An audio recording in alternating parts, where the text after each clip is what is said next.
joke with your declarations.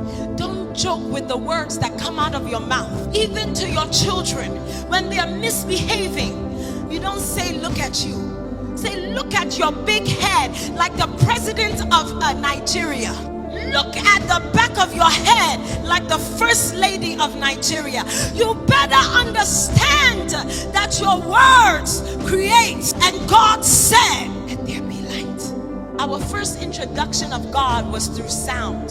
The Bible said, and God said, and God said. So if you are a Christian that doesn't know how to say, you don't know God. The first time we heard about God, the Bible said, and God said. And you say, the Bible says, let Israel what? Say. You must learn how to open your mouth. Don't joke with your declarations. Don't joke